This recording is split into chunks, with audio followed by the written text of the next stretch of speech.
name in the Kannada small screen. He has acted in many Kannada films and got this particular nickname. Also, he is debuted as a director in Nata Bhayangara. So, ನಟ ಮತ್ತು ಭಯಂಕರರ ನಡುವೆ ನಡೆಯುವ ವಿಶೇಷ ಕಥೆ.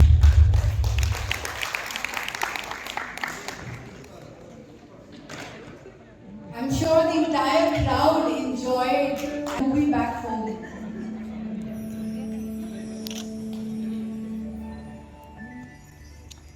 Congratulations, Mr. Pratham, on your directorial debut as well as this award. India Indonesia Ramayana ಬಹಳ ಖುಷಿ ಇದೆ. ನೀವು ನಮ್ಮ ಕಾರ್ಯಕ್ರಮಕ್ಕೆ ಬಂದು ನಿಮ್ಮ ದೇಶದಲ್ಲಿ ನಮ್ಮ ಕನ್ನಡ ಸಂಸ್ಕೃತಿ ಮತ್ತು ನಮ್ಮ ಸಿನಿಮಾನ ತಲುಪಿಸೋಕೆ ಮತ್ತು ಬಹಳಷ್ಟು ಅಚೀವರ್ಸ್ನ ನಾವು ಭೇಟಿ ಮಾಡೋದಕ್ಕೆ ನಿಮ್ಮಿಂದ ನಮಗೆ ಮತ್ತಷ್ಟು ನಿರೀಕ್ಷೆ, ಬಹಳಷ್ಟು ಒಳ್ಳೊಳ್ಳೆ ಕೆಲಸ ಇದೆ ನಮ್ಮ ದೇಶಕ್ಕೆ ಮತ್ತು ನಿಮ್ಮ ಮುಂದೆ ಆಗುವಂಥದ್ದಾಗಲಿ ಅಂತ ನಾನು ಬಹಳ ನಿರೀಕ್ಷೆ ಮಾಡ್ತೀನಿ. ವಿಶಿಷ್ಟ ಸರಿಂದ ಮತ್ತಷ್ಟು ಒಳ್ಳೊಳ್ಳೆ ಕೆಲಸದ ನಿರೀಕ್ಷೆ ನಮಗಿದೆ. ಧನ್ಯವಾದಗಳು ಸರ್. ಎಲ್ಲ ಸಾಧಕರನ್ನ ಭೇಟಿಯಾಗುವಂಥ ಅವಕಾಶ, ಇಂಥ ಸ್ಟೇಜಲ್ಲಿ ಗ್ಲೋಬಲ್ ಅವಾರ್ಡ್ ತಗೊಳ್ಳೋಕ್ಕೆ, ಅಚೀವ್ ಅವಾರ್ಡ್ ತಗೊಳ್ಳೋಕ್ಕೆ ನನಗೆ ಅವಕಾಶ, ಇನ್ನಷ್ಟು ಒಳ್ಳೆ ಸಿನಿಮಾ ಮಾಡೋ ಪ್ರಯತ್ನ ನಾನು ಮಾಡ್ತೀನಿ. ಒಂದು ಒಳ್ಳೆ ಕಾನ್ಫಿಡೆನ್ಸ್ ಬಿಲ್ಡ್ ಮಾಡೋದಕ್ಕೆ ಜೀವನದಲ್ಲಿ ನಿಮಗೆ ಧನ್ಯವಾದಗಳು.